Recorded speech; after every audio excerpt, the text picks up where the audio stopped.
Hello everyone, how are you. I hope कि आप सभी बहुत अच्छे होंगे। तो आज जस्ट बिकॉज कि मेरे एग्ज़ाम्स आने वाले हैं और थोड़ा सा हिंदी वाला चीज़ था आयुर्वेदा में, तो मैंने इसे बोर्ड पे पढ़ाना सही नहीं समझा। और चीज़ें वही हैं, मैं बोर्ड पर पढ़ाऊँ ऐसे पढ़ाऊँ, both are the same things. तो चलो आज हम लोग बात करते हैं कुछ आयुर्वेदा में क्रिया शरीर में कुछ टर्म होते हैं। जैसे आपका जो सिलेबस है उसके अनुसार पहली चीज़ दे रखा है डिफिनेशन एंड सिनोनिम्स ऑफ क्रिया शरीर एंड शारीर। तो आज हम बात करते हैं क्रिया शारीर क्या होता है, शरीर क्या होता है और शारीर क्या होता है, तो उसकी बात करते हैं। सबसे पहले हम लोग पढ़ते हैं शारीर के बारे में। तो वह शास्त्र या तंत्र या विषय जो भी आप कहना चाहें जिसमें शरीर का वर्णन किया जाता है अर्थात शरीर के बारे में बताया जाता है उसे शारीर कहते हैं। शारीर दो भागों में बांटा जा सकता है, जैसे रचना शारीर दैट इज एनाटॉमी एंड क्रिया शारीर दैट इज फिजियोलॉजी। हम लोग पढ़ रहे हैं क्रिया शारीर के बारे में। तो रचना शारीर श्लोक के माध्यम से समझाते हैं। रचना प्रतिपादकम शारीरम रचना शारीरम, अर्थात शारीर शास्त्र का वह विभाग जिसमें शरीर के अंग प्रत्यंगों की रचनाओं, स्थिति तथा एक दूसरे से संबंधों का अध्ययन किया जाता है उसे रचना शारीर कहते हैं। आधुनिक मतानुसार इसे एनाटॉमी कहा जाता है। ठीक है, आई होप कि ये चीज समझ में आई होगी। अब नेक्स्ट बात करते हैं क्रिया शारीर के बारे में। तो क्रिया शारीर क्रिया प्रतिपादकम शारीरम क्रिया शारीरम, शरीर शास्त्र का वह विभाग जिसमें शरीर एवं उसके अंग प्रत्यंगों की क्रियाओं अर्थात श्वसन पाचन आदि का तथा दोष धातु व मल का अध्ययन किया जाता है उसे क्रिया शारीर कहते हैं। आधुनिक मतानुसार इसे फिजियोलॉजी कहते हैं। क्रिया शारीर को दोष धातु मल विज्ञान भी कहा जाता है। अब बात करते हैं शारीर ज्ञान का महत्व और उसकी उपयोगिता। कि हमने समझ लिया शारीर क्या होता है, अब उसकी इंपॉर्टेंस क्या है और उसका यूज कहाँ कहाँ कर सकते हैं। शरीर की प्रकृति रचना और क्रिया का ज्ञान कराने वाला शास्त्र शरीर कहलाता है। शरीर ज्ञान के द्वारा ही हमें शरीर में पाए जाने वाले विभिन्न अंग प्रत्यंगों की प्रकृति रचनाओं एवं उनकी क्रियाओं का ज्ञान होता है। रचना शारीर एनाटॉमी, हमारी बॉडी स्ट्रक्चर कैसी है, क्या क्या चीज़ें हैं वो कैसी बनी होती हैं, क्या उसमें ब्लड फ्लो होता है, ये सारी चीज़ें, और उसकी क्रियाओं की उसका काम क्या होता है। किडनी है उसका काम क्या है, बॉडी में स्टमक है उसका काम क्या है, लीवर है उसका फंक्शन क्या होता है, ठीक है, लंग्स क्या काम करते हैं, ये सारी चीज़ें क्रिया शरीर में आते हैं। जब हमें प्रकृति अवस्थाओं का ज्ञान होगा तभी उसमें कुछ परिवर्तन होने पर विकृति अवस्था पता चलेगी। इसका मतलब है कि अगर हम उसे ठीक तरह से नहीं जान पाएंगे कि इसकी इंपॉर्टेंस क्या है, इसका यूज़ क्या है, तो अगर हमें ये नहीं पता होगा तो कभी अगर उसमें कुछ गलतियां हो जाएंगी या कुछ अलग तरीके से काम करेगा तो हमें पता ही नहीं चलेगा कि इसमें कोई ना कोई दिक्कत आ चुकी है। विकृत अवस्था से तात्पर्य रोगावस्था से है, चाहे वह परिवर्तन रचनात्मक या क्रियात्मक हो। इसीलिए चिकित्सा विज्ञान में निपुणता प्राप्त करने के लिए शरीर का ज्ञान परम आवश्यक है और हम जानते हैं कि शरीर के ज्ञान का साधन शारीर शास्त्र है।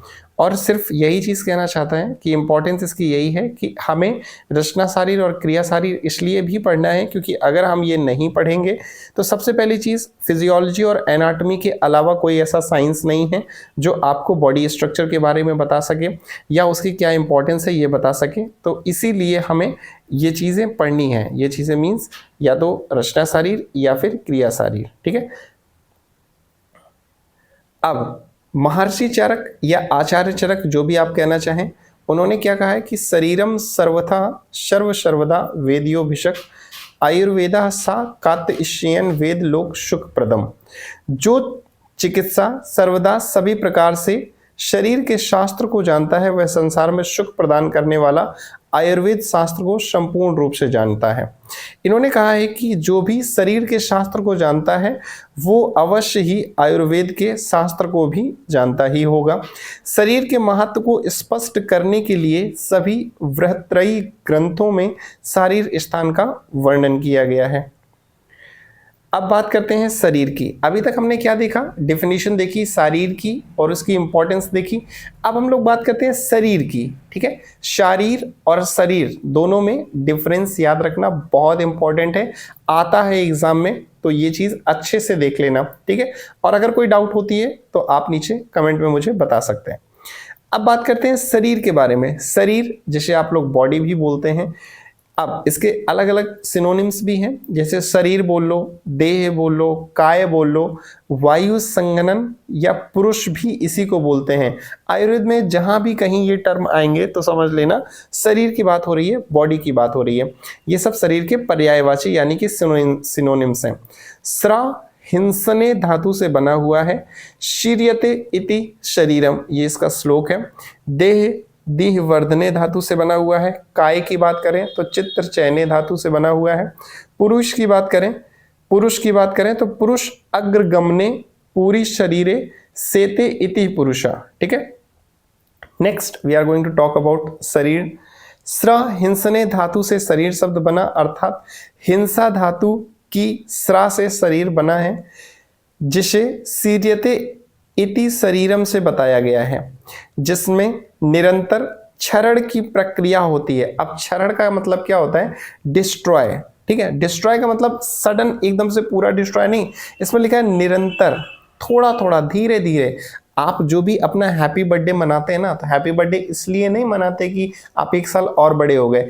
हैप्पी बर्थडे का ट्रूली मतलब होता है कि आप 1 साल और आपकी जो लाइफ स्पैन है वो कम हो चुकी है। आपका जो बॉडी है, आपका जो शरीर है, वो क्षरण की तरफ आगे बढ़ रहा है, यानी आपके जीवन काल में 1 साल और कम हो गया, उसे शरीर कहते हैं। जिस प्रकार हिंसा से क्षय होता है, उसी प्रकार शरीर में भी विघटन की प्रक्रिया होती है। कभी भी जब हम लोग हाथापाई करते हैं, लड़ाई करते हैं, तो कोई भी अगर हिंसा हो रही है तो उससे क्या होगा? किसी ना किसी का, पढ़ा है ना हमने इकोलॉजी में, कंपटीशन, दोनों माइनस माइनस, अगर कंपटीशन हो रहा है किसी भी 2 लोगों के बीच में, तो हमेशा वहां पे क्या होगा? दोनों को ही निगेटिव इफेक्ट होगा। इसी प्रकार उसने ये बताया है कि शरीर में भी विघटन की प्रक्रिया होती रहती है, जिसे हम कैटाबॉलिक एक्टिविटीज से समझ सकते हैं। अब देह की बात करें तो दीह वर्धने धातु से देह शब्द बना है। वृद्धि अर्थ की दीह धातु से देह शब्द बना है। शरीर में निरंतर वृद्धि की प्रक्रिया अर्थात नई सेल्स का निर्माण, पोषण आदि क्रियाएं होती रहती हैं, इसलिए शरीर को देह भी कहा गया है। वृद्धि से हम एनाबॉलिक एक्टिविटीज भी समझ सकते हैं। कैटाबॉलिक मतलब कोई चीजें कम हो रही हैं, विघटन की प्रक्रिया, और कुछ नई सेल्स भी बॉडी में बनती रहती हैं। जैसे हमें चोट लग जाती है तो ऐसा नहीं है कि हमारी स्किन जो है वो अगर छिल गई है, खाल निकल गई है, तो वहाँ नई नहीं आएगी, नई सेल्स बनेंगी और वो फिर से रिपेयर करेगी और फिर से नई स्किन वहाँ पर आ जाएगी। ठीक है, तो इसीलिए हम इसे एनाबॉलिक एक्टिविटीज भी समझ सकते हैं। अब नेक्स्ट बात करते हैं काय।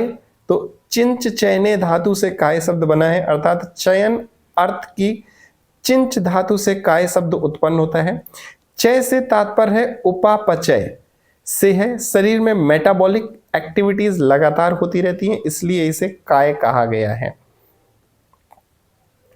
चयन से तात्पर्य सिलेक्शन से भी है। सिलेक्शन का मतलब होता है चयन। ठीक है, आप में से कुछ सिलेक्ट हो गए हैं, कुछ नहीं सिलेक्ट हुए हैं, है ना, किसी ने प्राइवेट ले लिया है, कोई गवर्नमेंट में सिलेक्टेड हो गया, तो दिस इज चयन। चयन से तात्पर्य सिलेक्शन से भी है। एक समान सेल्स का समूह टिश्यू कहलाता है, मैं ऑलरेडी बता चुका हूं, तथा टिश्यू मिलकर अंग प्रत्यंगों का निर्माण करते हैं। ये अंग प्रत्यंग मिलकर सिस्टम बनाते हैं। वही नॉर्मल चीज मैंने आपको बताई थी इससे पहले वाली क्लास में। ठीक है, सेल्स मिलकर टिश्यू बनाती हैं, टिश्यू मिलकर के सिस्टम बनाते हैं। सिस्टम सॉरी, इसमें डायरेक्टली लिखा हुआ है, टिश्यूज जो हैं वो मिलकर के ऑर्गन बनाते हैं, ऑर्गन मिलकर के ऑर्गन सिस्टम का निर्माण करते हैं। इसने एक बीच वाली चीज हटा दी है। तथा विभिन्न सिस्टम से मिलकर यह शरीर बनता है और फिर ऑर्गन सिस्टम से मिलकर पूरी आपकी बॉडी स्ट्रक्चर बनता है। चयन का अर्थ संग्रह करना भी है। इस आधार पर काय की निरुक्ति चीयते अनंदिभि इति काय, अर्थात संग्रहित अन्न के द्वारा जिसका पोषण एवं निर्माण होता है उसे काय कहते हैं। बहुत सारे हमें बताया जाता है कि विटामिन भी लो, प्रोटीन भी लो, सारी चीज़ें हमें खाना चाहिए। कभी कभी घर पे क्या होता है, जब बोल देते हैं मैं ये नहीं खाता, मैं ये नहीं खाता, तो मम्मी पापा बोलते नहीं सब चीज़ें खानी चाहिए।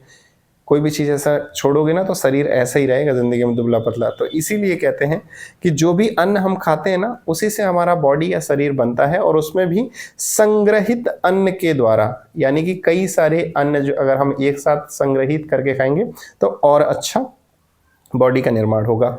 अब शरीर की डिफिनेशन देख लेते हैं। अकॉर्डिंग टू आयुर्वेदा क्या कहती है कि तत्र शरीरम नाम चेतन अधिष्ठान भूतम पंच महाभूत विकार समुदायात्मकम समयोग वाहिचा। अब इसको प्रोनाउंसिएशन भी सही करें और ये श्लोक भी इम्पॉर्टेंट है, तो इसे मार्क कर लें, इम्पॉर्टेंट, ये एग्जाम में आता है। और नीचे देखो इस तरह से लिखा है तत् शरीरम नाम और डैश डैश डैश डैश संयोग वाहिचा।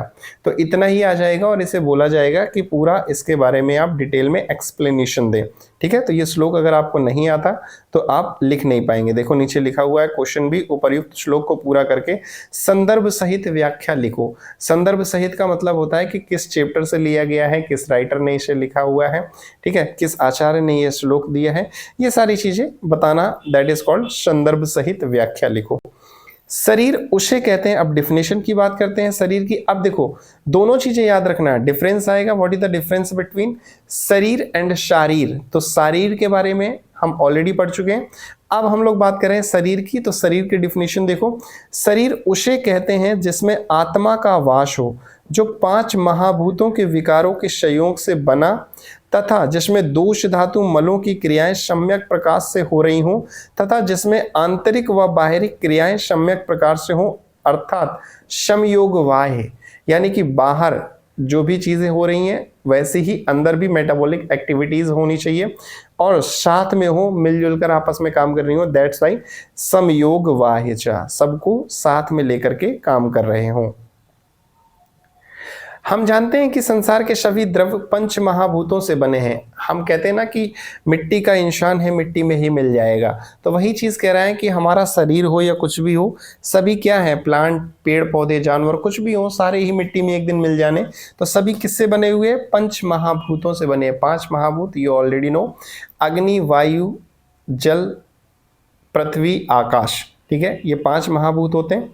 शरीर में 5 महाभूतों के विकार के रूप में सप्त धातुएं, दोष तथा मलों का ग्रहण करना चाहिए। अभी हम लोग देखेंगे कि हमारी बॉडी जो है या हमारा शरीर जो है वो इन 5 धातुओं के साथ कैसे कोलैबोरेट करता है, और साथ में जो दोष होते हैं, जैसे बार बार आ रहा है दोष, धातु, मल, ये सब भी कैसे कोलैबोरेट करते हैं, कैसे एक दूसरे में इनके बीच सिमिलैरिटी होती है। ठीक है, इसको आगे लेक्चर में देखेंगे। कोई भी अकेला महाभूत किसी भी द्रव्य की उत्पत्ति में समर्थ नहीं होता, इसलिए 5 महाभूत समुदाय के रूप में मिलकर किसी भी द्रव्य का निर्माण करते हैं। इसी प्रकार शरीर का निर्माण भी 5 महाभूतों के समुदाय या संयोग से होता है। कभी भी सिर्फ आकाश हमारे शरीर में नहीं हो सकता, सिर्फ वायु हमारे शरीर में नहीं हो सकती, सिर्फ पृथ्वी का जो रूप है या एक तरह से जो भी उसकी क्या कहें, ऐसे मतलब पृथ्वी का मतलब ये पूरा संसार तो हमारे अंदर नहीं है, लेकिन कुछ क्वालिटीज ऐसी होंगी जो उसमें भी हैं और हम में भी हैं। ठीक है, तो ये सारी ही चीजें हमारी बॉडी में होंगी। यही चीज कह रहा है कि कभी भी एक द्रव्य से उत्पत्ति नहीं होगी। इसी प्रकार शरीर का निर्माण भी 5 महाभूतों के समुदाय या संयोग से होता है।